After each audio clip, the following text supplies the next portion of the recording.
Welcome to Drinking Bros, presented by GhostBed.com. What the fuck is up? Well, I hate to say I told you so, but I fucking told you so. Yeah, that went well. Yeah, the Atlanta Braves are your 2021 World Series champions after absolutely dismantling the Astros last night. And the Dodgers, by the way. I mean, neither one of those teams in either one of those series really had a shot. So, yeah, we'll get into that. We might as well start with that since this is the end of the Braves' successful playoff run. I'm going to open this champagne that we had laying around the office while I ask this question. Got you a glass if you'd like some. Thanks. Yeah, I'll drink to that. Thoughts on the playoff run in general? Going in, I know you rewatched the preview show for the Not the whole thing. year. I just watched the end, and we went through all of this stuff. Both you, myself, and Ben Verlander picked the Braves-Astros World Series. I'd almost forgotten about that because of the hope I lost in the middle of the season when the Braves basically lost everyone. Oh, yeah. I mean, it got weird there for a while. So, but yeah, we all picked them. Ben and I both picked the Braves to win. Now, this was with the understanding that they had one of the best players in the game, one of the top three players in the game, probably Ronald Acuna. He was gone for the last 3 months. Leading candidate for NL MVP before he went out. Yeah. Also, we assumed that Soroka would be back at some point. That was a huge assumption at the beginning of the year. Like, Soroka was supposed to be back. Yeah. And you were looking at starting rotation. We didn't know if it would be Bryce Wilson or Ian Anderson in that rotation as well, along with those guys. But the rotation would have been Max Fried, Charlie Morton. Ian, I guess the way things played out, Ian Anderson was better throughout the year and would have had that starting job. And then Mike Soroka. And honestly, even the Brewers pitching staff couldn't match that amount of starting pitching. You know what I mean? Because they had some pretty good starting pitchers. They had some really good bullpen. And then you add an offense which, people predicted like, hey, this is looking pretty good for these guys. And it turned out that it was. I mean, you had the entire infield, all four infielders had 28 or more home runs, right? You had these great deals at the break that probably wouldn't have happened without Acuna going out. Not all of them. I think they still would have tried to replace Ozuna. Yeah. So in the interviews Soler probably would have come over, yeah. He was the last of the four. Kansas City was not interested in selling him, and the assistant GM, I forget his name, but I'd very much like to kiss his penis, was like, hey, you should call Dayton Moore one more time and just see if he changed his mind on Soler. And Anthopoulos called back, literally right before the deadline. I mean, minutes before the deadline, and they banged something out. Well, whatever happened. It's hard to say. Right now, it's easy to predict, hey, they had this success under these conditions, so now they've got these other guys coming back. We should expect even more next year, but that's not really how it works, right? I mean, teams pivot during the season. They get good breaks and bad breaks, and they pivot, and I think there's something to be said for getting performances out of people that you wouldn't have otherwise because somebody's out of the lineup or out of the rotation. There's probably some degree of that. You should see some regression to the mean from some of these players. Dansby Swanson probably isn't a 28 home run hitter. He's probably more like an 18 to 22 home run hitter. I think it's a disappointing season for him at this point in his career if he doesn't hit 20 home runs, unless he does other things. Right. The thing, though, with that is obviously you can't expect to just go repeat or even repeat as NL champs. No, the last time a fucking National League team repeated in the World Series was the Big Red Machine in the 70s. Right. And it's only really happened with the Yankees and the American League for a long time. Yeah. It's been a while since anybody else has done it. You had the Giants going every other year for 5 years, but 6 years or whatever. But, yeah, that's about it. But, I mean, minimum, though, I think it's fair to say, we should expect to win the division again. As a regular season team, like the playoffs are the playoffs, but as a regular season team, I don't like. I mean, there's a lot of time between now and March. Yeah. Now and April. A lot of deals to be done. The Braves still have to sign Freddie Freeman, which I think they will. I mean, I would be shocked if he doesn't stay. It'd be insane. That would be very bizarre.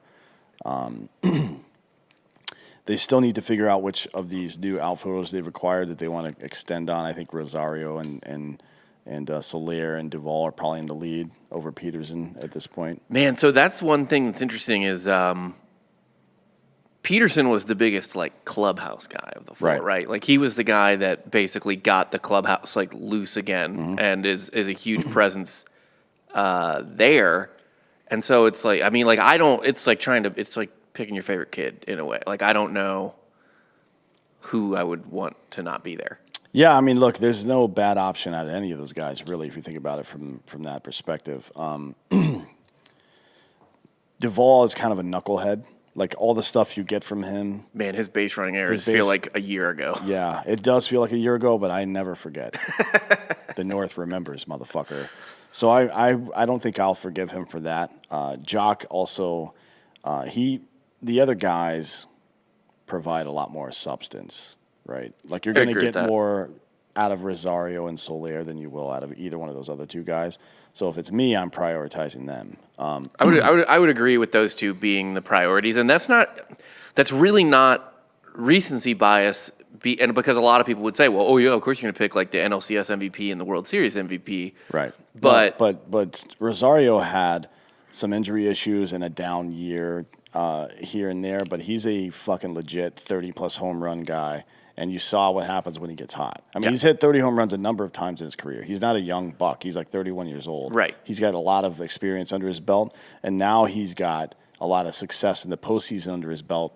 And past performance isn't always a predictor of future success, but there is something about the pressure in postseason where if you're a good hitter in the postseason, typically you are a good hitter in every postseason. There may be some aberrations from time to time, but you see guys like Derek Jeter, who, despite having a Hall of Fame career, even stepped it up a little bit. His rate stats, his fucking home run rate, everything was a little bit higher in the postseason because of whatever it is psychologically that makes somebody lock in a little more and play a little bit better. And some people have that and some people don't. Kershaw clearly doesn't, right? Right. Or maybe he's got too much of it and he can't control it. Maybe that's what it is. Well, I mean, I don't know what the psychological aspect is, but it's essentially like interesting that the 1 year he had a great postseason was the short year. Yeah. So a lot of it might be physical too. Could be, yeah. I mean, because he's injury prone as fuck. Yeah.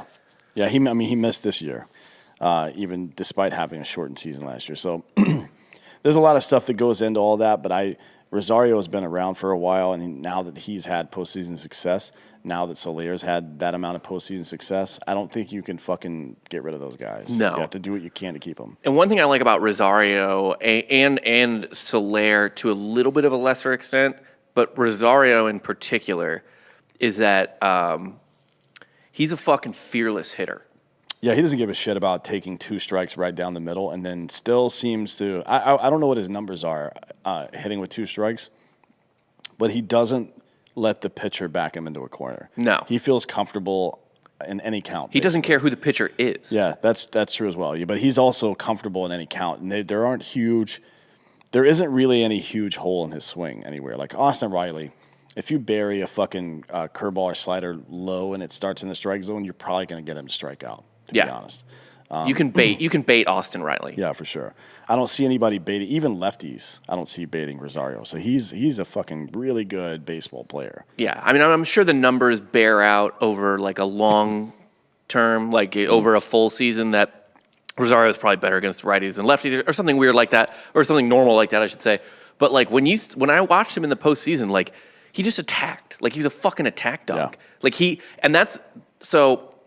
An analytically minded baseball fan, I mean, I read Fangraphs every day, but let's say like a Fangraphs writer would probably ideally, if you would choose Max Muncy over Rosario any day of the week. Yes. I know where you're going with that, 100%. But it doesn't always work out like that. You need that fuck you in your lineup too. Like you can't. You need a fuck you guy. Yeah. And I agree. Soler is that to a lesser extent. I don't know if Soler just seems more stoic to me because he's so giant and fucking. But he is stoic. I mean, he's completely emotionless, even when there's a bad call against him, until he succeeds. Like, you don't even see him get angry in defeat.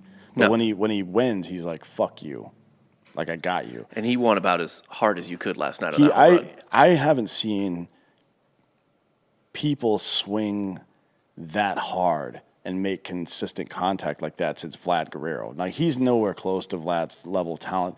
Vlad's hand-eye coordination is inhuman. I mean, Right. I've never seen anything like that in my life. But the regularity with which this motherfucker swings that hard and makes solid contact is incredible. Like, he swings his fucking ass. It reminds me of Dan Ugla. Remember him? Yeah. Dan Ugla was a small guy, though, and he used to say it like, I'm small, so I got to swing my ass off to do this. Yeah. And he had a couple of 30 home run seasons, but as soon as his bat speed was a little lower or in his Yeah, he he started fell to get a off a little cliff. older, he was done. Yeah. Right? Soler is a fucking giant mountain of a man. Yeah. That's still, I mean, he's still relatively young. Was he 27 or something like that? 28? He's around 30, but I think he's under it. But yeah, he doesn't seem to have that problem that a He's lot of those 29. guys with big swings do. No. Like, he strikes out a lot. That's all I'm saying. What I'm saying is he doesn't necessarily have to swing that hard to hit home runs. He's 6'5" and 240, but he swings his ass off and with great regularity makes solid contact. I think Josh Donaldson is another example of that. He's not a huge guy or anything, but he's led, I think, on 3 separate occasions in his career, in both the American and that year for the Braves, led the league in exit velo. Yeah. Like, average exit velo Yeah. was like 95. His Well, average. yeah. So including the pop-ups and the ground balls and shit, Right. like, or the soft ground balls, his average was 95. That's wild. Yeah. So let's talk about this game a little bit last night. Yeah. We were texting the whole time. First inning looks like it's going to be a fucking nightmare. A little bit, yeah. I mean, it just looked like, because in his last 2 starts, Fried had been nickeled and dimed quite a bit. Yeah, so Like, you talked about that. The average exit velo was pretty low, right? Yes, he wasn't letting up good contact, and it was what we were complaining about at game 2 because we were at his start. Yeah. Where it's like, fuck, dude, they just keep beating the shift. Like, I mean, they're just hitting ground balls Yeah. to the other side. Which is a strategy, by the way. As a matter of fact, the game, what was it, game 4 that the Dodgers won? That's how they won. Right. They just decided to go the other way. And maybe if they had the discipline to do it for all the other games, they would have won. But that's not, they're a take and rake team. They're not a punch and Judy fucking Right. bullshit team. They just don't do that. Well, and part of that too, though, is I don't remember the Astros as well because it's harder for me to keep track of the counts and stuff when I'm in the stadium as opposed to watching on TV. But I know when we were complaining about it with the Dodgers, and I have to assume the Astros were the same way because they're also an elite lineup. It was essentially them usually doing it with 2 strikes. So it's just they weren't going up there looking to hit the ball the other way. Right. It was just they got into that scenario and shortened up their swing like you probably fucking should most of the time. The humble approach. Right. But so first inning, Fried immediately gets nickel and dimed Yeah. on a ground ball into the hole from Altuve. Yeah. That Dansby gets to but can't throw him out because it's Altuve. Second, and that's fine. That's annoying, and you're like, fuck, but that's fine. Yeah. The second play with Brantley and the weird situation where Fried starts running to first and to cover because the ground ball goes to Freddie. Yeah. He's not looking at Freddie because Freddie wants to underhand it to him. Right. Well, he wanted to give it to him in transit instead of having Right. having to lead him to the bag. Right. Like, hey, we're right here, bud. Just take it. Did you hear Fried's explanation for that? Now, what did he say? So he said that play got fucked up because he thought Freddie was trying to turn 2. So he didn't think Well, that. Freddie did kind of look in that direction, like he was going to do it. Then he turned his body back around and tried to flip Yeah. it. So I get it. That makes sense, I guess. But Yeah. it is what it is. I mean, you practice that play a lot. It doesn't always go right. And the worst case scenario is that the pitcher fucking gets stepped on or plowed into, and he got stepped on. Luckily, Max was already kind of reaching back to stretch. Yeah. Right, to reach out for the ball if it had been a double play. So his leg was already bent that way, and I don't think it really hurt him that badly. To be No, honest. I mean Brantley's a big dude. Yeah. But he also didn't catch any of the cleat.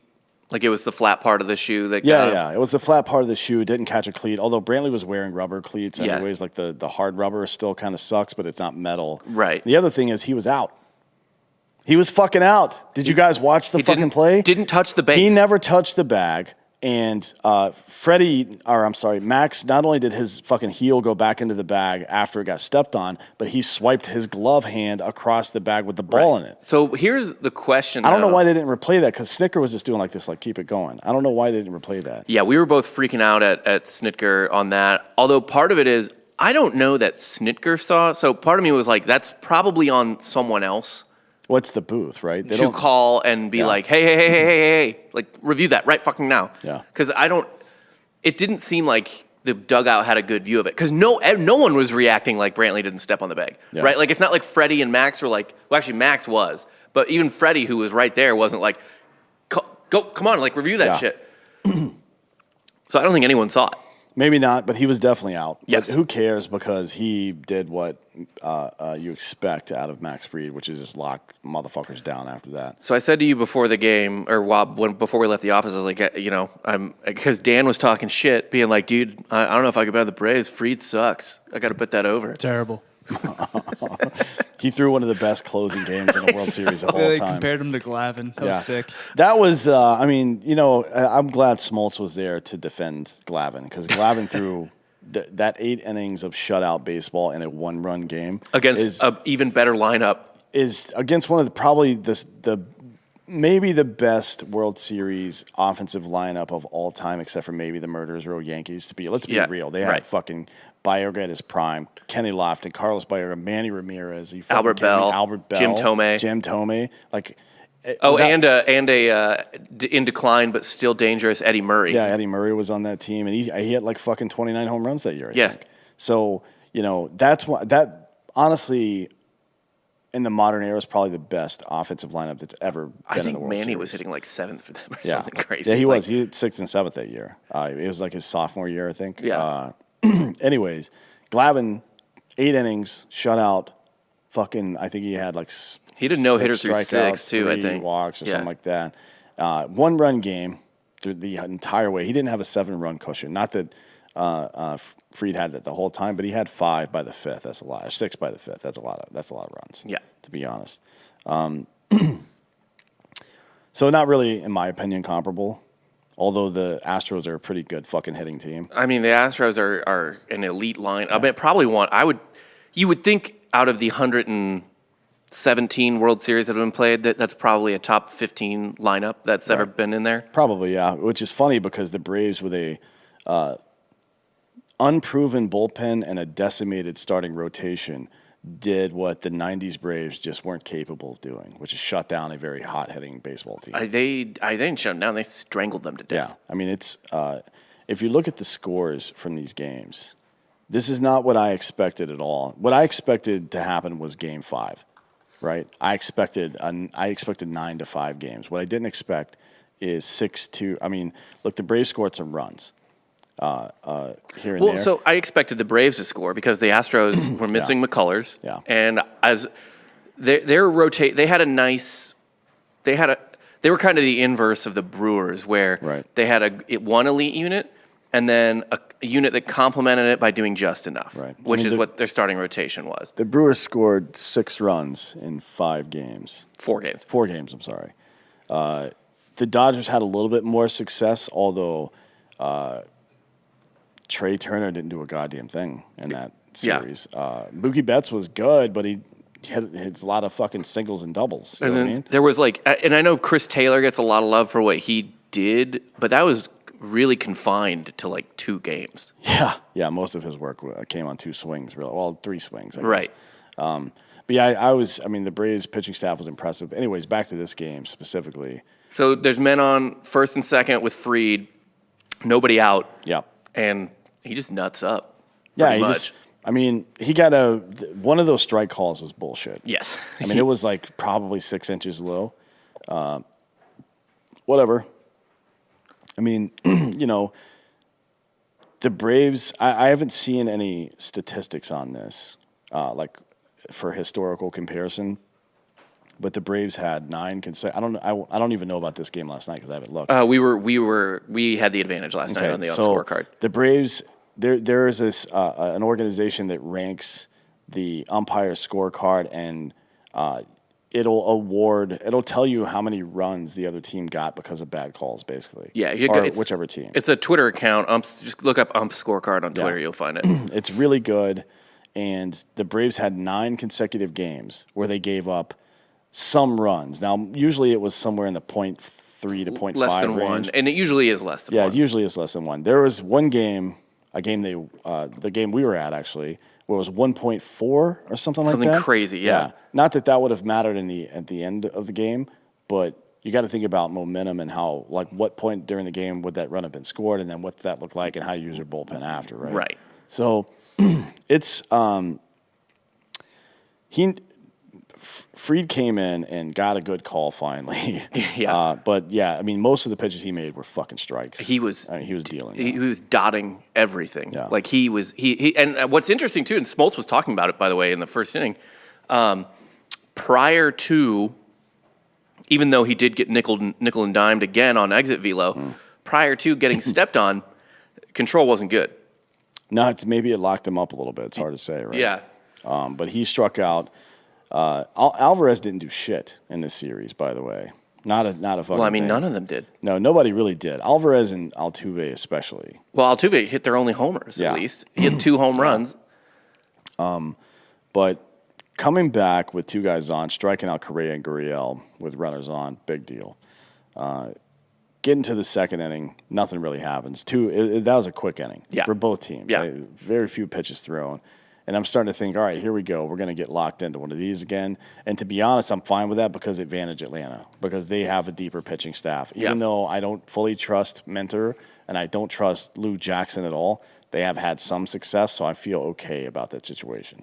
I was easing into it to the point. Yeah, it was bizarre. I mean, but we had the best reliever in the series. Yeah, Matzik was great. Yeah. And to be fair, Maton for Houston, Dirty. very good. He might be a closer next year. Yeah. To be honest, he was fucking lights out. He doesn't miss his pitch. He nibbles a little bit. He's kind of like a right-handed Glavine in that way. He nibbles a little bit, but he still throws hard. But he doesn't miss in bad locations. He misses in the dirt, or he misses like way high and away. He doesn't miss in the middle of the plate ever, or at least he didn't in this series. They had good bullpen arms too. I mean, Presley and Maton, and there was another guy. If you can get to Presley, right? But Yeah. they never could. They got to Presley once, Right. in a situation where it mattered. But anyways, now it's the top of the third. The lineup's turning over, and I knew this kid. I mean, the pitcher that they had, what's his name? Garcia. Yeah. Right, the starter. on 3 days rest. He's okay, I guess. That's the thing with all their starters. They're mid-3 ERA, right? But he's the kind of guy. The difference between Garcia and some of those other guys is he misses in the middle of the plate when he misses. Yeah, right. and goddamn, like did he. right down the middle. So Albies gets a hit. And that was a miss, by the way. Like he missed in the middle of the plate. Right Albies. down the fucking middle. Even Darno, he hit that ball pretty hard. It was off the end of the bat, I think. Yeah. And then Swanson lines out. He hits that fucking ball hard.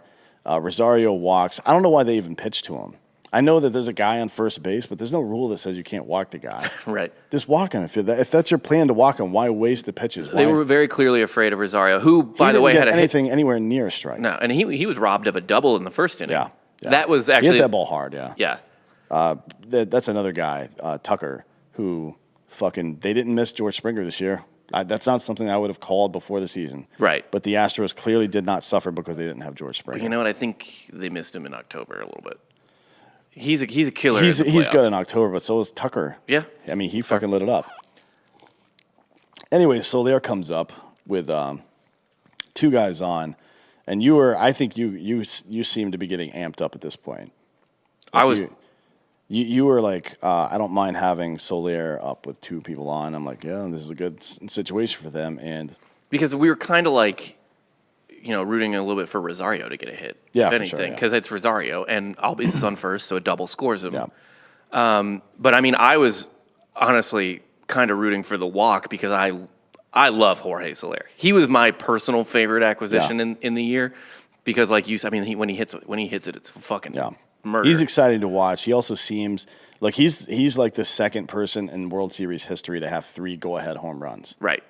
You can't. What are you going to say about that? I mean, he's like the second person to ever do it. So he comes up and Garcia does what he does, which is miss in the middle of the plate. Well, he got him. I mean, it was a good at bat. So like it almost sucks that the only highlight you see, not that you shouldn't see it because he murdered the ball, but you only see the home run. But he had to battle. Like that at bat was like 9 pitches, and he fouled off 2 right before that.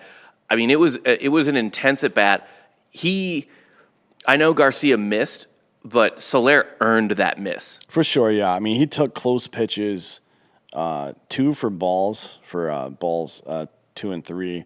He took a close slider that he didn't want, which actually turned out to be in the exact same location that the cutter he hit out was in. But he didn't want that pitch. He looked at it, got close to the same pitch on the next pitch, and fouled it off. It was a slider, but it got out over the plate, and he fouled it off. The next pitch was a 4-seam fastball inside. He fought that one off, and then this cutter just got hung, and he swung as hard as he fucking could and hit it, and then just immediately turned around to the Braves dugout and started beating his chest. Yeah. Like it felt different than when Duvall hit that grand slam the other day. It did. I don't know why. I honestly don't know why, because Duvall didn't do that. He just put his head down and run. Yeah. But for some reason, that one was like when Soler hit that home run, I'm like, this game's fucking done. I'll give you 2 reasons why I think that. Why I think it was different. Max Fried pitching probably helps. Max Fried pitching helped. Yeah. It was the Astros had already blown a chance to score, which they hadn't really in the game before. And here's the other reason why I think it felt different. Is because I think every fucking Astros fan in that stadium had a flashback to the exact same moment. It sucked the air out of that stadium. It was like this. Yeah, it was the Albert Pujols home run. Yeah, almost exactly over again. Yeah, and it was man. The tone inside, you could feel the energy in that building shift almost immediately. As a matter of fact, by the 5th inning when they scored again, you could hear the Braves fans chopping and doing whatever chants and bullshit like that. And it was like, what the fuck? This is Houston. I mean, I know Braves fans travel, but this is Game 6 of the World Series. These are not cheap tickets. Right. Well, and the other thing too is, so like we went to Game 2 and there were a ton of Braves fans there. Yeah, there were quite a few. Yeah. But that's Game 2, so that's like a planned game, right? Like Game 2 is going to happen, so it's easy to travel to. Yeah. The fact that there were that many Braves fans there at Game 6, which they didn't know was happening until 2 days ago. Yeah. Like that's pretty fucking wild. Yeah, and then, after he hit that one, I feel like even the Astros felt a little defeated. Especially, there were 2 more instances that I really, in the next 2 innings. So, in the bottom half of that inning, the Astros get a guy on, right? Maldonado, he rips it. I mean, he hit that ball really hard. We were laughing about that too, by the way. We're like the one solid contact. Yeah, the one solid contact all day is this fucking dude that can't even hit. And then Altuve he hit the ball pretty hard, flew out to center, but Maldonado can't advance because he's slow. And then Brantley hits the ball relatively hard, but fucking easy double play. Yep. And then relatively quiet top of the 4th for the Braves. Astros come up in the bottom of the 4th. Correa goes the other way. It was an ugly hit, but it looked like a line drive in the box score. Immediately, Yordan Alvarez hits into a fucking double play. Right. Erases that other base runner. And it started to feel like, damn, we're all fighting for crumbs today, but the Braves have already taken a big bite. So we're fucking in trouble. And even Smoltz said after the 5th, so we get into the 5th, Albies walks to lead off. Great game from him. Moved him down to the 7th spot. And just refocused him. I mean, it's not a matter of talent for him. It's a matter of focus, in my opinion. But, yeah. Wild pitch by Javier. He gets to second base. Darno strikes out. That was a terrible at bat by Darno. Yeah, Darno was and Duvall kind of too. It was either they would have like a really good at bat, or just looked clueless. Yeah, it just seemed like just a lack of focus, maybe. Or some people are mentally strong and some people aren't. Do you think it's lack of focus? Do you think it's and Riley had this too? Because I mean, when he had a great at bat, but there was times. Sometimes I kind of wonder if it's like, they go up there with a plan, and then some people are good at adjusting on the fly, and other people are like, I don't know what to do now. Yeah, I mean, if you got both, that probably is one of the characteristics of the great hitters, right? Right. Yeah, maybe it's that. I don't know. But Swanson comes up, and he's been hot and cold this postseason. He's had a couple really uncharacteristic defensive flubs. Yeah, he made the only 2 defensive errors for the Braves in this series, right? Fried's counted as an error. But by a position player.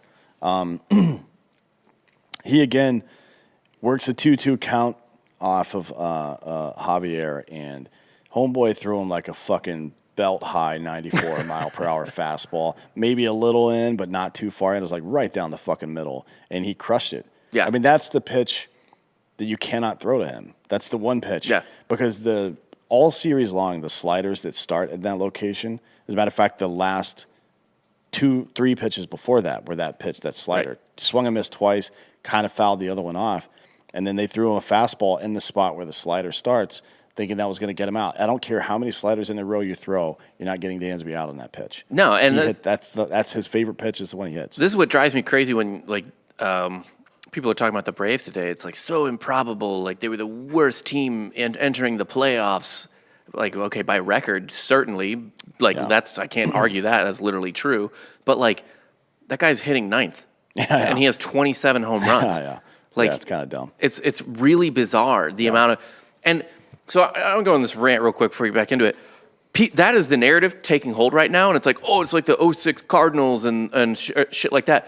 And it's like, yeah, okay, yeah. A ton of people picked the Braves to win the World Series before the season started. Right. For sure. And I mean, they had some issues, but... But beyond that, I think it's an unfair narrative about even the 2006 Cardinals because that was the same team that won 100 games 2 years prior with the exact same roster pretty much. They just... got really unlucky that year in terms of injuries and shit. Same thing with the Braves. This team, won over 90 games the last 2 years. Yeah. They get fucked about as hard as you can get fucked with injuries. Right. Still come 2 games short of 90 wins, and we're acting like they're like they're one of the only infields in history to have all 4 guys over 25 home runs. It's how many times did that even happen? Like 4 or 5 times ever? 2. No, this is the second one ever. This is the second time ever. I thought it was okay. Well, that's even better, I guess. Plus, you've added 2 30 home run guys to your outfield and 1 former 30 home run guy to your outfield. Right. You know what I mean? And then Jock Peterson. Yeah, and then Jock Peterson, who's a clubhouse guy, and you know, the reliever they picked up didn't work out, but everything else pretty much did. He gave us a good stretch in the regular season, but he kind of fucking flamed out. But anyways, I think that narrative is going to become super annoying, and it's going to be. We'll see what happens in the offseason and how people reapproach it later on. Oh, and the other one too with that is the 80-win team that no one ever talks about being like, I can't believe they won the World Series. One of the Yankees teams in the middle of that dynasty won 88 games. Right.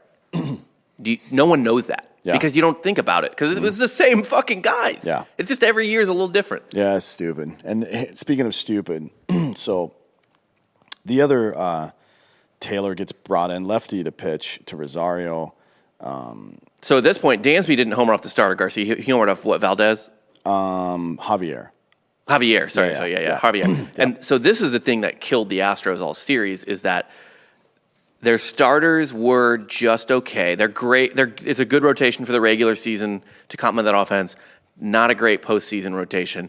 And then they had no bridge to the good arms that they had in their bullpen. Yeah, it's like if your starter doesn't go 6, you're fucked, basically. Like and that you don't want, and they were talking about it on the broadcast last night. Like 63% of the games this entire postseason, the starting pitcher didn't get out of the 4th inning. Yeah. Which is way higher than it's ever been. I think the highest it had been before was 55. But if you look back to like even 5 or 10 years ago, it's like 20% of the starts finished that way. Yeah, and that's crazy. Like you think about recent World Series winners like the Royals, where it's like, they won because of their bullpen. Yeah. They still their starters all went 5. 5 or 6. Yeah, because they had to. Yep. Well, here's where it gets stupid. So you bring in Taylor, the lefty, to pitch to Rosario. That's fine. He grounds out to the pitcher. But then you do an unintentional intentional walk, it seemed like, to Soler. Yeah. I mean, obviously, if you're a fucking lefty throwing low 90s, you don't really want to come in on Soler because who knows what will happen. Right. But you've got Freddie Freeman behind him. I mean, I know they were out of options at that point, but I take my chances with Soler. Right. He's the kind of guy that swings really hard. So if you can cut good breaking balls in on him, they threw him 4 straight fastballs out of the zone. It was an intentional walk. Do you think there's ever, thought when they, because like obviously it's even in the dugout now they're like hyper analytically minded. They've got fucking iPads in there with every number you can imagine on it. I mean, is there any thought to the fact that like, okay, like this guy hit a home run last time, so he's probably not going to do something this time. Just just lightning doesn't strike like that often. No, especially if you throw him breaking pitches low. I mean, if you walk him throwing breaking pitches low that start in the zone, at least there's some chance he's going to swing. But these pitches were all fastballs and off the plate. Yeah, like they weren't even. I mean, one of them. I think the last one was actually a strike, to be honest. But the other pitch, and I don't think he threw a strike on purpose either. I think he accidentally threw one, which was kind of beltish high, a little bit over the belt high, which is dangerous. But then Freeman comes up, and it's Freeman. He doesn't give a fuck if you're left-handed or not. He hit the ball very hard. Almost hit a home run there. I mean, that one was close. He missed. He got it a little bit on the label right there. If he had been a split second quicker, that would have been his first of 2 home runs on the day. Well, and then, by the way, so someone was saying, I think in the post game, Harold Reynolds was like, that ball should have been caught. I don't agree with that in that stadium. And I think that's actually, I think that kind of like weirdness of that stadium kind of fucked over the Astros there. Well, who was playing center field last night? Siri. So they had a good defender. Yeah. Maybe he should have caught it, but when the ball hit the wall, both guys had their backs to the infield, right? They knew it was hitting the wall, so they ran out of room. Anyways, after that, Soler scored is there, and it's 6-0. This game is over at this point, right? And what inning is this again? That's the top of the 5th. Okay, so at this point, by the way, we're texting each other still, and I was texting my brother too, who's a Braves fan, and I was like, leave him free, let him cruise, let him cruise. Don't overthink it. Like I know you want to go to your bullpen and like Jackson and maybe Minter too, and use all of them just to cover your bases. But like no, like Fried is fucking cruising. Let him cruise. Yeah, there's the hot hand theory in basketball is not real. Just because you're hot doesn't necessarily have a huge statistical influence on you making your next shot. Mm-hmm. But if you're a relief pitcher or a pitcher in general, if you're a pitcher in general and you've got good command, especially if you're a relief pitcher or a hockey goalie or something like that, if you're hot, you're hot. Do not fuck with it. Right. Let the guy pitch until there's an obvious sign that he needs to come out, especially since if it works, it's the last game of the year. For him, for Max, it's the last game of the year no matter what. Right. So use him the way you got to. Matone, I don't know how you say his name. He comes in for the Astros, and damn, I would love to have him on the Braves, to be honest. That dude is fucking legit. Mm-hmm. He doesn't miss much. But Fried goes back out in the 5th, strikes out. Tucker and Bregman, Siri flies out. Yeah, and so this, by the way, is we were talking about this too, a bit of curious managing by Dusty because, like I said, there's no bridge, right, to the good part of their bullpen. But when the Braves go up 3-0, fuck whatever bridge you have. You might need to start sending in Matten in the 4th. He probably should have come in first, to be honest. Like you need to take, so the Braves took the air out of the stadium, probably a lot of air out of your dugout. Yeah. You need to shut it down. You need to everything needs to get shut down right there. Yeah. I need to look into this through the data, but just anecdotally from what I remember, it seems like the teams in the games in which teams opted to go with one of their shittier relievers first worked out better than in having the closeout guy come in as early as possible, and set the tone and stop the bleeding and move on. I feel like that worked better. We'll see. I'm sure this is going to happen again fucking next year. Top of the 6th, the Braves come out. Duvall starts out with a single, and then Albee singled, and then Darno struck out. He looked like a fool in that bat. He looked terrible. That was one of the worst at-bats I've seen him have. He's had a weird postseason. Yeah, Dansby hit the ball pretty well, but ground ball. He just saw sliders from then on out. Yeah. Get to the bottom of the 6th. Fried's back in. Struck out Maldonado. There was an infield single by Brantley. Again, this we were texting each other all the time. Fucking like 50 exit velo, I think, was his average on batted balls, or on the 3 hits that he had given up, including the line drive by Maldonado. Still, the exit velo was like 50 miles per hour. It's fucking stupid. Yeah. And one thing too, throughout, I think in his 2 starts against the Dodgers and Astros, where he put up shitty surface numbers or whatever. the batting average on balls in play against him was like 350. Yeah, it's ridiculous. It was 358 or some shit. Wasn't it? I mean, it was crazy. Super high. Fried comes back out for the 6th, though.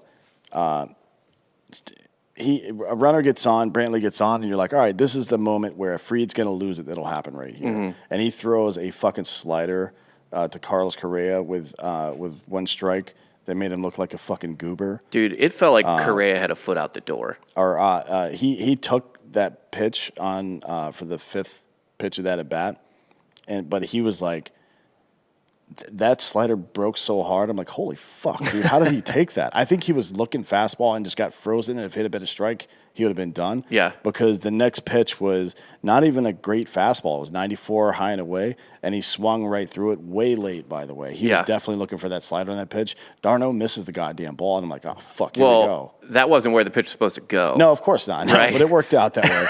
And, Atlanta, for those of you who haven't seen, or Houston, for those of you who haven't seen a whole lot of games there over the last 90 years it's been there, isn't quite like Atlanta. Atlanta's backstop is like 5 feet away. It's really close, and it's brick, hard brick, with no seams on it. So the ball just goes back there, bounces, and comes right back to the catcher. We got a lucky bounce there. Yeah. Darno, it came right back to him. He throws him out.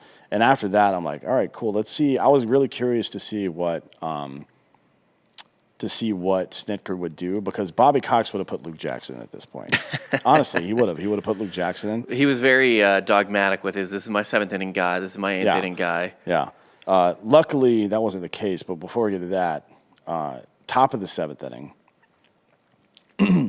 Stanek comes out for Houston. He's been pretty decent, too. Mm-hmm. He's had a little bit of – he got roughed up maybe in 1 game, but he's looked pretty good. In the first 2 Rosario, he struck out swinging on a changeup. It was a fucking good changeup, dude. Holy shit. I can't believe he even threw that pitch.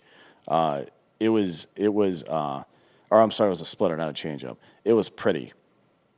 It was a nice one. Soler grounds out to 3rd, and you're like, all right, this is going to be a quick inning. Wasn't that the one he smoked that Bregman made an incredible play on? Yeah, Bregman made probably the defensive play of the series right there. That was ridiculous. It didn't matter at all, but that was a fucking good play. Yeah.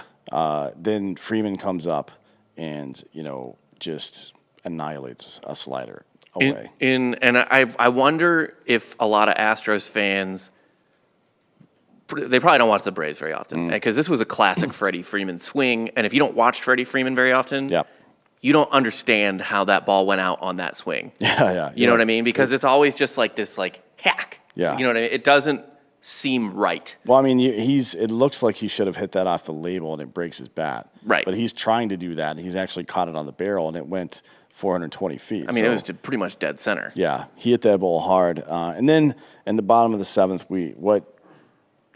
to be honest, I thought Fried might go back out just because he had been dealing so well. Right. But I'm not going to complain about putting Tyler Matzik in. No, I mean, if you bring him in at any point in the game, it's probably a success. Yeah. And after a base hit, I was actually putting the baby to sleep. He gives up a leadoff single to Alvarez on. I mean, it was a good pitch. He had a very live fastball, but he threw him 4 straight. Yeah. All in the same, within 1 or 2 miles per hour of one another. You just can't do that to major league hitters. No, and certainly not. I know he was ice cold during the series, but it's still fucking Yordan Alvarez. Yeah, Alvarez had a lot of trouble with the low and away fastball from lefties throughout the entire playoffs. The Braves team, their analytics team, or whomever figured that out, and that's what he saw anytime he came up against a lefty was low and away fastballs. He just got a little out over the plate, and he hit a pretty decent line drive to left center. But then, without a whole lot of effort, Gurriel, Tucker were out. Tucker hit the ball hard. Yeah. But, not a lot of pitches. Gurriel flied out. Bregman struck out. He looked like an asshole in that one. Dude, Bregman, a lot of the Astros fans are like, he has to be hurt. Something weird with him. He doesn't look like he's seeing the ball that well. Yeah, he had a bad playoffs, not just a bad World Series. He was pretty much ice cold the entire time, and I don't know. He kind of gets a bad rap on defense. I don't know if it's earned or not, but the Astros fans too were complaining he's not good defensively anymore. I don't know if he's hurt or whatever, but he's not hitting. I don't know. He looked pretty damn good defensively in this World Series. Yeah, the entire World Series, he made a lot of good plays. I was surprised to hear that complaint about Bregman. Well, maybe, I don't know. I mean, they watch him more, so maybe they pick up on shit. Yeah. Braves come out in the top of the 9th or top of the 8th. Presley's out there. You're not going to get a hit off him. I mean, look, he's honestly he's going to be somebody's closer next year probably. Right. If he's not under contract with Houston still, maybe he's their closer. Here's the fucking crazy thing, and here's what I'm talking about with Baker's management. Okay, the game's late. You're down 7-0 now, and now you're bringing in your elite bullpen pitchers to keep the score at what 7-0? Like it's honestly, I would have let Madden or Mattoon, however you say his name, start this game probably. Yeah, and then bring in your fucking what would be effectively a long reliever in most cases, but whoever your starter was going to be, and let him try to steal 2 or 3 innings out of that, and then immediately bring in Presley, right? Yeah. So I don't. If you're going to play the game that way, if you've got such a short leash on your starter, why put him in the highest leverage innings? It doesn't make fucking sense to do that. And then I'm blanking on the dude. Who is the second guy? The guy who Dansby homered off of? Javier. That guy shouldn't be seeing the fucking mound. No. That guy's gotten rocked this year. He's got like a fucking 12 ERA, I think, in the postseason or some shit like that. Yeah, like he's their Luke Jackson, I guess. Yeah, right. I mean, like I know, whatever. Like I'm sure. I think he had decent regular season numbers or whatever. But like you just can't. You can't put. He wasn't succeeding in the relief appearances he had against the Braves. Yeah. Like he was getting. He was the guy who gave the back-to-back home runs to Soler and Dansby? Yeah. Like I mean, like it just If Snitker had done that, I would have lost my fucking mind. And this is a complaint that people have about Dusty Baker, because Dusty Baker is very much of the Snitker, Bobby Cox sort of breed, right? He's much more of a quote-unquote old-school guy. He wasn't aggressive enough with his pitching. No, he wasn't, for sure. I mean, he didn't have a lot of options, I guess, but I felt like he made a lot of mistakes. Yeah. So bottom of the 8th, the Astros are back up. I didn't know what I thought was going to happen here, but obviously Matzik was going to be. So I was going to say, I would just complain about Dusty. I was very happy to see Snitker leave Matzik in there. I thought that was a great move. Yeah, it's the last game of the year. Yeah. I mean, he's been your hottest dude. Leave him in there. Duvall moves over to right. Heredia goes to center. Oh, that was one bad move, though. Because you remember that Peterson line out that he caught in the set. I mean, at that point, so I was putting the baby down, so I didn't see that play live. I caught it later, and I was like, "Wait, what? Like you're up 7-0. Like you can make the defensive switch now." Yeah, that was. And to be honest, even Heredia isn't Pache on this. No, he's not on this roster. They make the roster, okay. Yeah, Heredia is your best option then. Yeah, I mean, they could have made that move an inning earlier, I guess, but. It all worked out fine. I mean, Matzik comes in and strikes out the fucking side, and nobody even came close. I mean, to putting the ball in play right there. He just fucked those dudes up. And we're talking about fucking 3 pretty good hitters, including Jose Altuve, who at no point in that at bat did I feel like he was going to make contact. And it's Jose Altuve. Hopeless. Like he's been a little cold lately, but he's an aggressive hitter that makes a lot of contact. Yeah. And at no point did I think he was making contact there, which is pretty surprising. Wasn't it bizarre, this whole series, how, like, I remember watching the Dodgers series in particular, and there's just, even though they weren't quite what they were in previous years lineup-wise, especially because Muncy was injured, I just never felt, every hitter never felt safe. Even Bellinger, who was cold as shit. I mean, he actually had a good series, but, like, until you got to, like, their literal 8th hitter, and even then a lot of times, never felt safe. Every hitter, every fucking inning. With these Astros, I don't know if I was just more serene because like we're in the World Series, fuck it, I don't care anymore. But like I never had that same level of stress, which is crazy because it's a better lineup than the Dodgers put out there. Yeah, I mean only when Luke Jackson is pitching anytime or the first 1 to 2 batters for Will Smith. Yeah, I'm always like fucking this guy, this asshole, and that's what happened. So in the top of the 9th, the Braves don't do anything. Hit the ball. Swanson hit the ball hard, lined out shortstop, but Rosario and grounded out weakly to first. Dardo popped up. Bottom of the 9th inning, Will Smith's out there. He's their closer. First batter up is Brantley, lefty, but Brantley doesn't give a fuck about that shit. No, that doesn't matter. Will Smith leads, does what he does very routinely, which is leave a fastball a little up when he's trying to go low, down and in. Lefty. Also, what he routinely does, which is go to a fucking full count on like every go to a full count batter. and let the first run a batter reach base. God damn it, dude! Every single fucking time. Goddamn. I texted you Like one more Will Smith experience. Yeah. For the year. Correa fucking hits the ball hard, man. I mean, he hit the ball hard, lined out to right. But then Alvarez, he missed that. But that ball he was jammed and it was off the label. Like he didn't hit that ball well. It went a good ways relative to the outfield wall, but that ball is only like 305 feet away or some shit. And then Gurriel grounds out to shortstop. Dansby looked to throw the short way to second. I'm like, just throw the fucking ball to first base. It's Gurriel. He doesn't run well. Yeah. So, and he knew that. I think he knew. He like motioned towards second like he was going to do it. He was like, wait a minute. Yeah. And it's like kind of threw it over to first, and that was your ball game. There's something weird about the way Freddie Freeman celebrates. It's like he just got electrocuted because his entire body just locks up in the air like this. Like his back, it looks like his back is hurt when he fucking celebrates. I mean, so people don't realize this because he's kind of had like that Tom Brady money glow up. You know what I mean? Where he's got, if you can find a picture of rookie Freddie Freeman, he's a deeply awkward man. Yeah, he looks weird. Yeah, like he grew up, especially like he wasn't a good-looking millionaire athlete his whole life. You kind of like get that impression because he is that now. But man, like early, like this is what Freddie Freeman looked like most of his life. If we can just get you put that one up there. Oof. I mean, that's Freddie. Yeah, it doesn't look great. I mean, look at he's 6'5". He's got big fucking giant mitts. He looks like he looks like he went to bed 5'5" and woke up 6'5". He looks like Lenny from Of Mice and Men. Like he's like strangling rabbits out in the garage or some shit.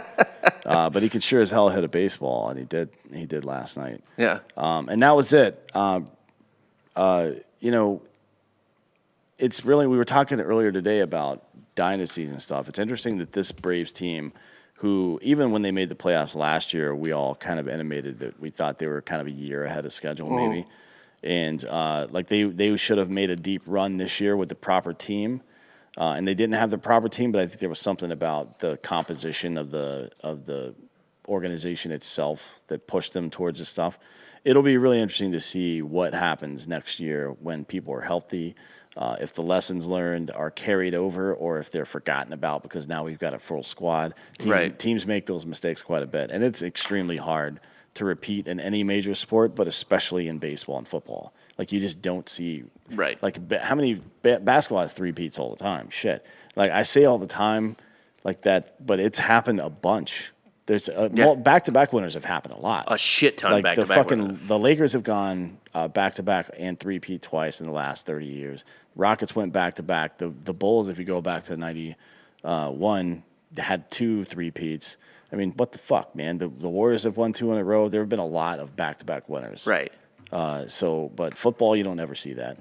Rarely do you see that. I think the Pats were the last one. Yeah. And then before that, the Broncos. And then before that, it was, well, there was before that, it was like the Cowboys did have one. But it was like maybe one a decade. Yeah. Maybe.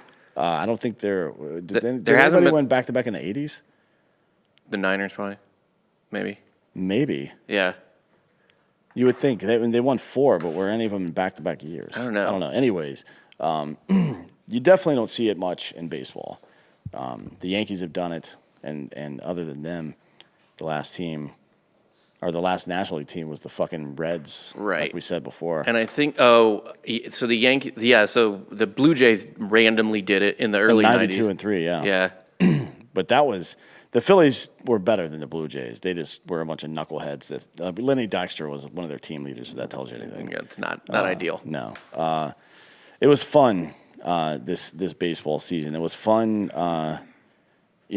We all lost hope when Acuna went down, and I hope for his sake that they get back sometime in the next year or two and win another one, because you don't want him to feel like the guy that was.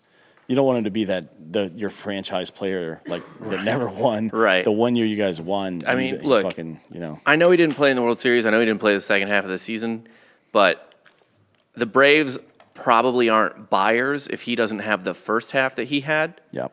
Because he only played half a season, and he's the Braves' number 3 player in wins above replacement. Yeah.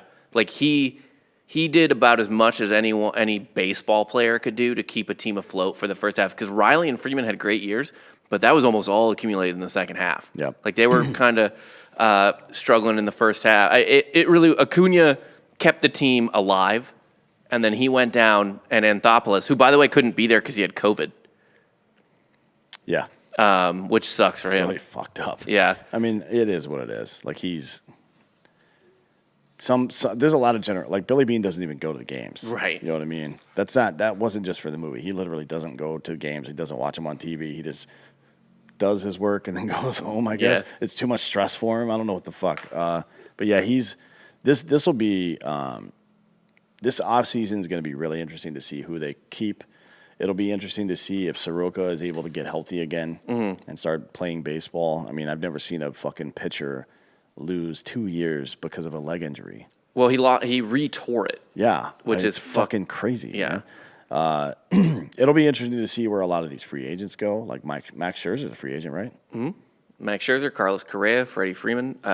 Freeman's going to stay with the Braves. You would think so, yeah. I mean, to be honest, the only free agents I see the Braves going after are their own and maybe some pitchers. So that's going to be my next question. What off-season moves do you want to see the Braves make? They've already re-signed Morton.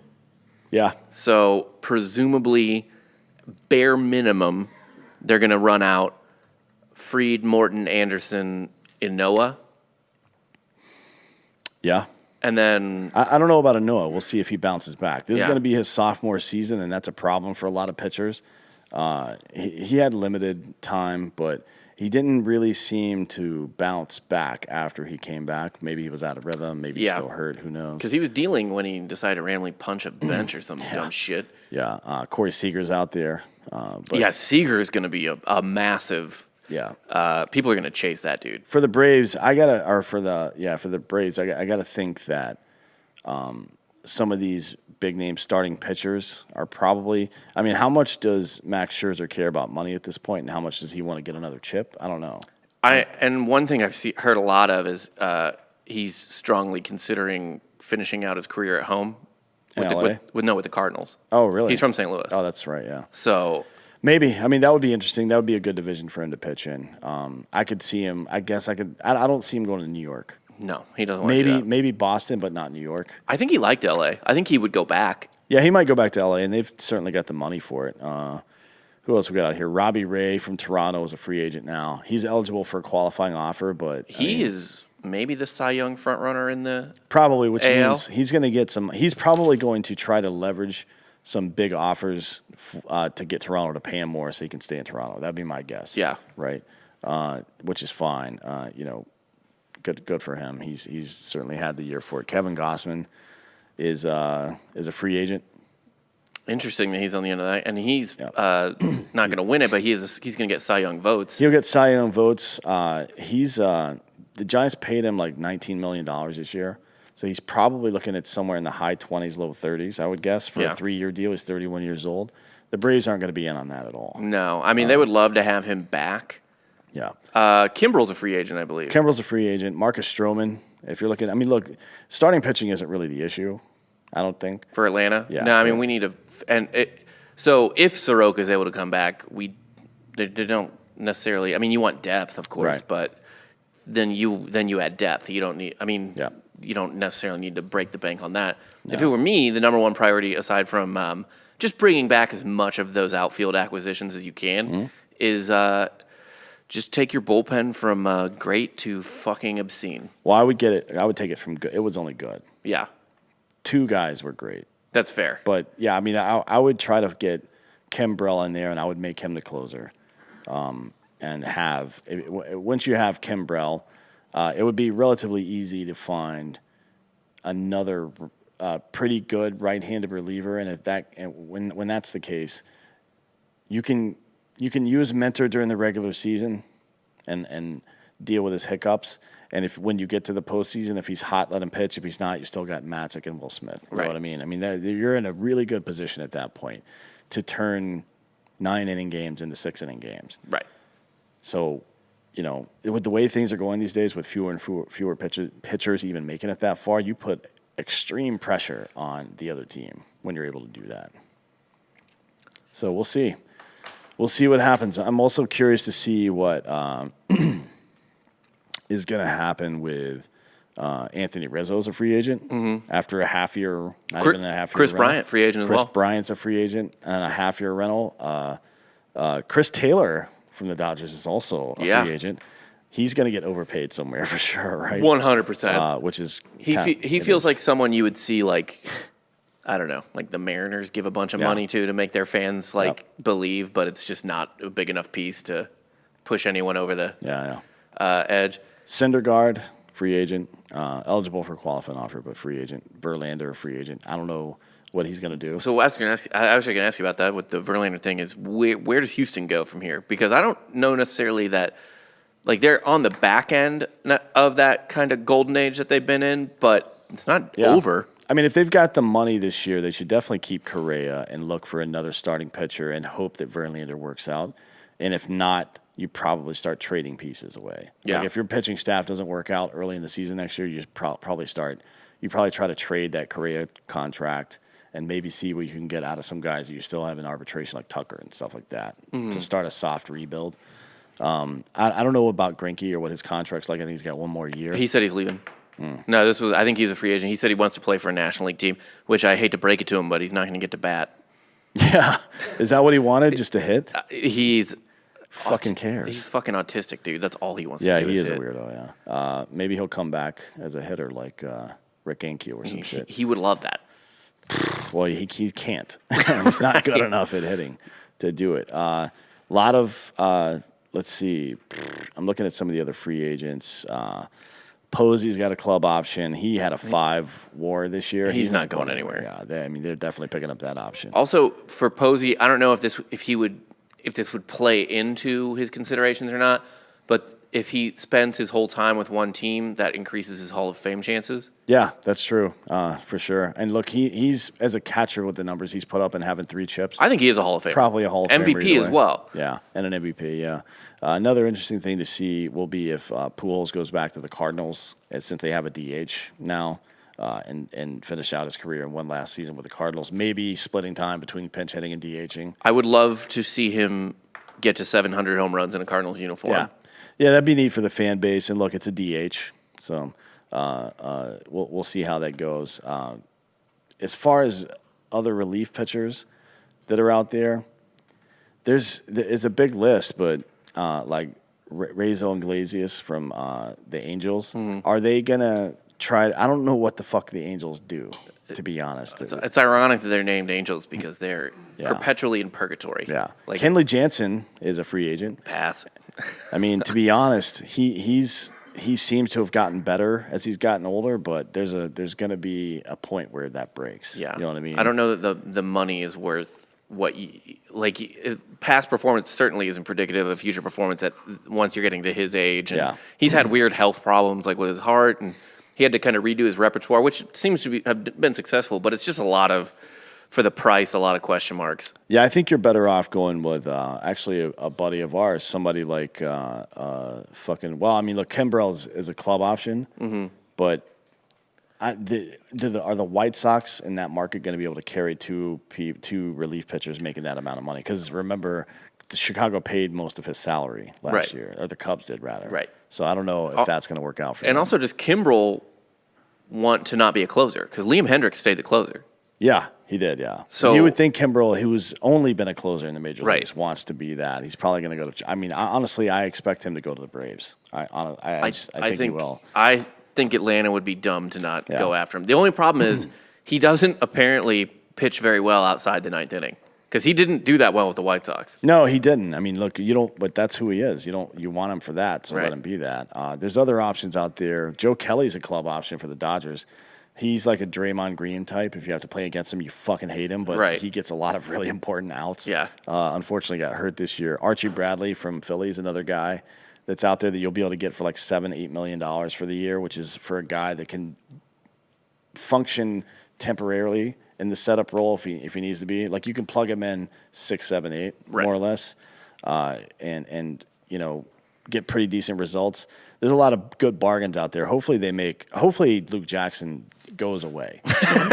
I just want him gone. I don't care where the fuck he goes, if it's on Earth or not. I just don't want him on this team anymore. I'm tired of that bullshit. Rough. He seems like a sweet guy, but man. And it's the Braves too. So, man, you don't know what they're fucking coming up with out of the farm system there. They've always got some bullshit going on. So I think they'll be relatively free to spend. Oh, there's one funny story I want to tell you really quick before we get off. I think they'll be free to spend because like Liberty and the Braves realize, I forget what the number was, but the amount of money they take in at the Battery when there's extra games, or at every game, but especially these games, it's obscene. And that pretty much that goes right into the Braves pocket. I don't know if you saw it, but if you've never been to a Vegas Golden Knights hockey game or an event, a sporting event of some sort at T-Mobile Arena in Vegas, the plaza area outside on a big event, like when the Vegas Golden Knights are in the playoffs or something like that, there's 30 to 50,000 people outside there, and the Battery's the same. I didn't know it was like that,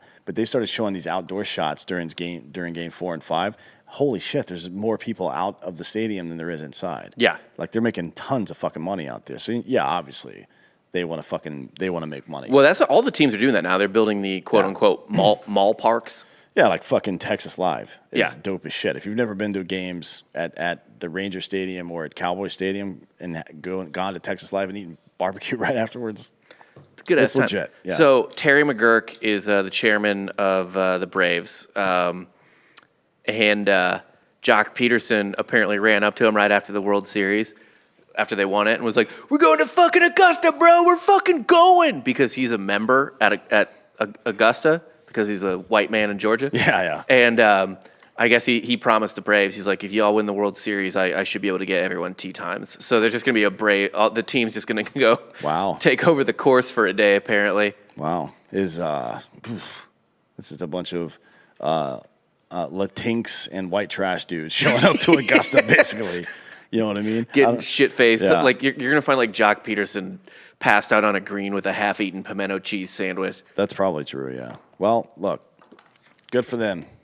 Good for them. I'm glad that things worked out the way it did. Hopefully, Soroka and Acuna, who are both big parts of the team and big parts of the future of the franchise, come back healthy. It sucks they didn't get to be on the field for that. Yeah. I mean, they were both there. Yeah. They both got to be there. Yes, they were there, but, I mean, it's not the same, obviously, as being in uniform. Anything else? That's all I got, man. I just can't fucking believe they pulled it off. Yeah, it was great. And like you said before the show, kind of effort, easily.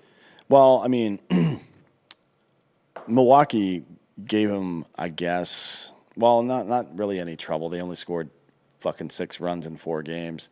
And to be honest, if the Braves hadn't made some stupid mistakes, either from the management level or on the field, both of these series should have been 5-game series. Mm-hmm. Honestly, like the Dodgers should have been over in 5 for sure. And this, I'm pretty sure that this game should have been, or this series, the World Series should have been over in 5. If it wasn't for the blown Luke Jackson Game 3, the Dodgers could have been a sweep. Yeah, it could have been a sweep. Yeah, it's true. So I mean, you could say maybe it's just one of those years where they were able to plow through, but fuck, man, they dominated. Yeah, teams that. The Dodgers or the Astros, it's not like they limped in. They lit the fucking Red Sox on fire. Yeah. They scored a shit ton of runs, and all of a sudden... And after beating the shit out of the White Sox, who we thought was probably going to win the AL. Yeah. like fucking murdered the White Sox. So you can say what you want about the Dodgers having a cold streak with Muncy being out and then Trey Turner not doing all that hot. And the pitching didn't work out the way they wanted to, but they were still pretty competitive. But the Braves blew through both of these teams. Yeah. Especially the Astros. Like considering how hot the Astros offense was coming in, they lit their ass up. It's crazy. Yeah. 2 home runs. Yeah. All series for the Astros. Both the same guy, too. From Altuve. Yeah. That's fucking insane. And the one thing I'll say, I'll end on this. It's weird to say. It's fucked up to say. Blowing that 3-1 lead last year might have been the best thing that happened to this team. Yeah. Because they learned how important it was to finish your kill. Yeah, keep your fucking foot on the gas. And what did they do this year? They went 5-0 after losses in the playoffs. They didn't lose. They didn't lose 2 games in a row once throughout the entire playoffs. That's an important thing. During that season, I mean, obviously you could probably figure this out statistically with the 73-win Warriors. You could probably figure it out statistically. But they didn't lose back-to-back games once the entire season. Not until the finals. They only lost 9 times. But But they didn't lose back-to-back once, and that was kind of one of their things. Like, we're not going to lose. That was their line in the sand. Right. Right? So it's like Ray Dalio's principle, hire slow, fire fast. Take your time getting accepting something, but as soon as you realize it's not going to work, end it. It's kind of like that same principle where, like, what you were talking about, bringing in your best reliever first in the playoffs to stop the bleeding. Well, in an elimination game. Yeah, especially an elimination game, but just in general, just bring if you're in a game that you need to win, whether it's an elimination or any other game, that makes more sense to me because of momentum and just stopping the bleeding. People try to do it based on matchups and stuff like that, and I guess over 162 games that works, but not in 7. I know that it's kind of dumb, and I guess it's kind of true of every playoffs, but they're like, the playoffs, a whole new season. It is literally almost a whole new sport in baseball. Yeah. Like, it's not the fucking same. Yeah. And you can't apply those same, like the shifts and all that stuff. It works out to some degree, but I've seen there's so many chances or so many times the shift burned teams in this playoff. Yeah. And I think you might see some adjustment on that next year. Yeah. You need to see more. I mean, there needs to be a little more intuition put back into the game. Speaking of intuition, this show is going to turn into a college basketball show now, which is fun. Yes, we do a preview show early next week, I believe. College basketball season starts on Tuesday next week, right? Yeah, I think so. So we'll probably do college basketball show Monday, maybe Tuesday morning. Tuesday afternoon, Tuesday morning, something like that. Get that ready. This is actually it looks like it's going to be a really fun college basketball season. Yeah, we should probably go to some games in town because my pick is the Longhorns to win it all. Maybe. I thought the same thing. I thought I had Baylor in my top 5 last year, too, before the season even started. They just looked good. They had that good. No, you picked Baylor to win it all. I did, but they were like in my top 5 even before anything started. It was like, they had that good combination in college basketball of some really advanced level players, not one and done guys, but super good players, but also some history together as a team. Yeah. That I think is a good success. And Texas has that this year too. Yep. So By the it's going to be an interesting season. I just got breaking news on my Apple Watch. Posey's retiring. Retiring, so he'll probably be in the Hall of Fame. Yeah. You'd think. Yeah. Posey's done. He just had like twins last year or something. They like adopted twins from somewhere, and I think he just wants to be a family man now. From somewhere. You make it sound like you got aliens from the moon or some shit. Yeah. I don't know. Freddie, everybody else filed for free agency today. 160 people. That's the process, right? Hopefully they'll get him locked in. What's Freddie, 31? Yeah, like 31, 32. So he's looking at like a 6-year deal probably, something like that. You just sign him. You sign him till the end of his career. And look, a 6-year deal, you're like, what, 38? Yeah, so he's 32. So like, what, till he's 38, 39? Look at that guy's swing and tell me you think he's going to deteriorate. Yeah, it's not about... Yeah, he whips the bat through the zone. Yeah. Those guys usually... I mean, Nelson Cruz is another one of those guys. Yeah. Nelson Cruz is tall, so it looks like he has a long swing, but look at how... Unless the ball's out over the plate, look at how close his hands are to his body when he hits inside fastballs out of the park. He's 42 years old. He's still doing it. There's a reason for that. It's not because he's a fucking superhuman freak or anything. He's actually gotten better with age because he's learned how to hit better. Yeah. And Freddie is a smart dude. He'll learn how to do that. He stays inside the ball. Yeah. That's why Jeter was able to play until he was 42. Well, I imagine eventually Freddie will kind of take the Chipper route where Chipper, only end of his career, he was only hitting like 10 to 15 home runs a year. Yeah. Still hitting 25 doubles. Yeah. Still hitting high average. That's even better for Freddie, to be honest, because he's so used to hitting in the 2-hole. Right. I mean, I definitely want them to keep him around for the long haul. And we'll see how baseball goes next year, but now it's time to get your buttholes ready for fucking college basketball. We'll see you next week with that, and tomorrow we'll see you with the fucking college football. And actually, we have another college football show right after this. Oh, sweet. Outside the top 25, coming up right after this fucking show. There you go. Those are the best betting deals, so you want to pay attention to that one. Let's go Braves. Sorry, wrong one. Shut up. Did you put,